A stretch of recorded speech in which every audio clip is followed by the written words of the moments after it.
Another question here for you. When it comes to parents, have you had like parental support when it comes to supporting students with technology?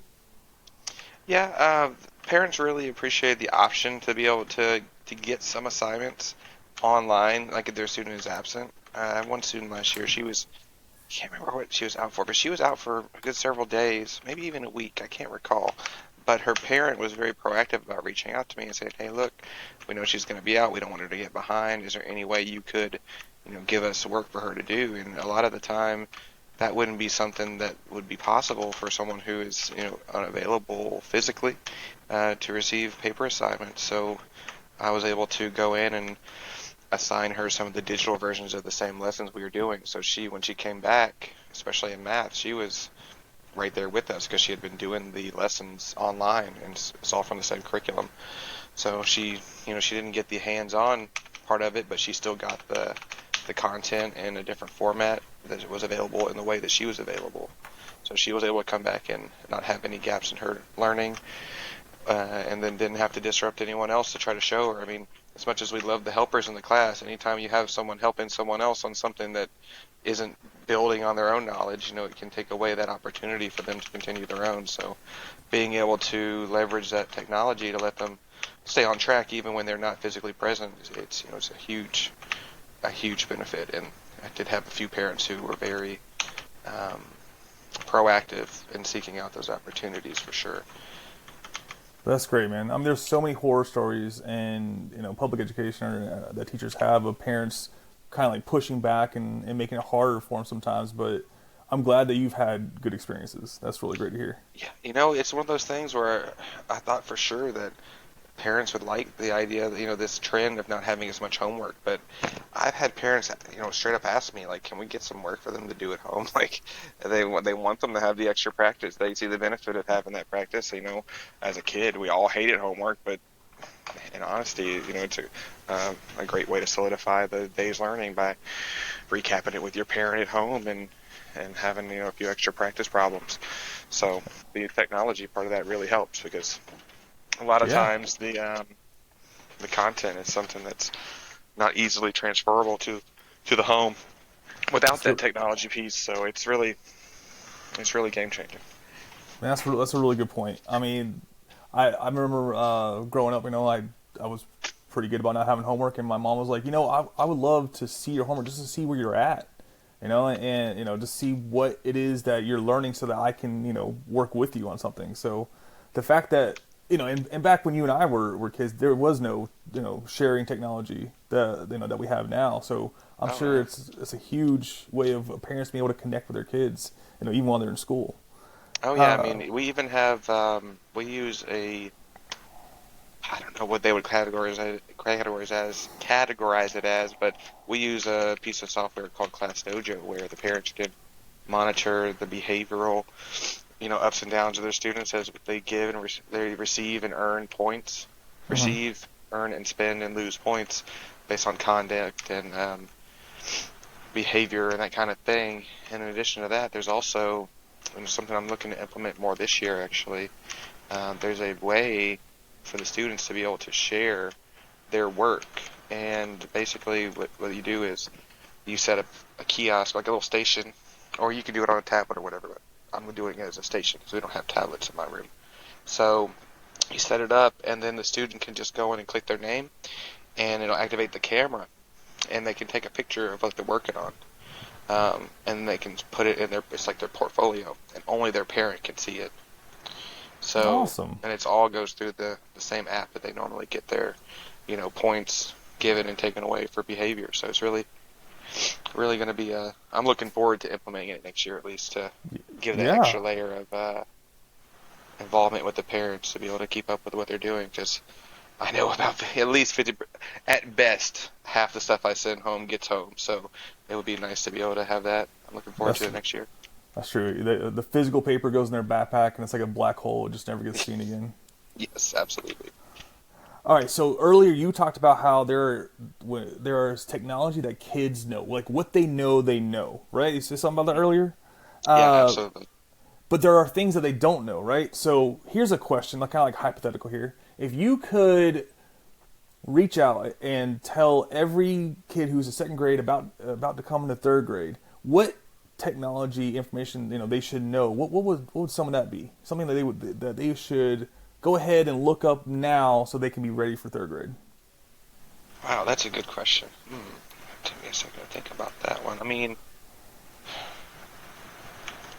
something that I really want to get my students better at this year, that it would be great if there's something they already looking into. It's just being able to take more ownership of I don't want to say ownership of their grades, but really ownership of their grades and their academic progress, right? Mm-hmm. Because they take the tests and things like that, and they see the grades they get given back. But I think a lot of times at this point, they don't have the full understanding of how each assignment and how they do on each thing really goes into what their grade is. I mean, I'm not sure if you're aware of this, but prior to third grade, they don't actually get letter grades like ABC. Oh. They get like a mastery approaching below like system. So third grade is the first time they actually get a grade and see something that's calculated on more or less of a subjective level and more of an objective. You got 100 points on this, you got 175 on this one, and we average it. It comes out like if you get these grades, you get this. If you get these scores, you get this grade at the end. And just sort of getting them to understand where that comes from. And a big part of that is, we utilize a system called Skyward, right? So Mm-hmm. anytime there's an assignment, we have to create it in Skyward. I usually will put if it's a PDF, I'll put it on there. So if it's missing, then we can just print a new one out without having to look for it. They can see how many points they could have gotten, how many they did get, what they're missing, all kind of different stuff is available there. But really, the third graders just don't have that grasp yet. Or in the past, last year they didn't. One of those things, if I could, plant the seed of learn this or be aware of this, it would be that, just to be able to understand that, hey, my grade comes from somewhere, and if I want to keep up with it and make conscious decisions about it, here's where I need to go and how to do it. Something that I'm going to try to implement more with them, but like you said, if I could have that direct line into their minds when they're coming up from second grade, just having that seed planted would be where I'd go with it for sure. And that seems that's really important and a great idea for maybe something in the future where the end of this coming school year, come May, you can do a thing where you can talk to some of the second graders that are coming up, like, all right, here's something to keep an eye on. But either way, that all sounds like it'd be great if they could learn it. All right, Absolutely. last question here, and then I gotta get to my sponsors. What is your favorite go-to app or technological equipment that you use for your classroom? Well, honestly, the go-to for me is just the smart board, right? We have a smart board in the classroom. Yeah. It's the multi-input output system that we use for everything from watching the morning announcements, watching content for different lessons, there be video, listening to a book be read, or viewing students' work blown up from a camera. It all is a hub for everything that sort of goes from one input to output to all the students. So really, that smart board, without it, about half the other stuff would be much less effective. So it's True. Could definitely you my imagine pick. have to wheel in? Remember that when we were in school, we had to wheel in the TV, right? Yes, it's like strapped to a cart with a big old CRT on it. Yeah, and then Absolutely. you It's had like the movie day.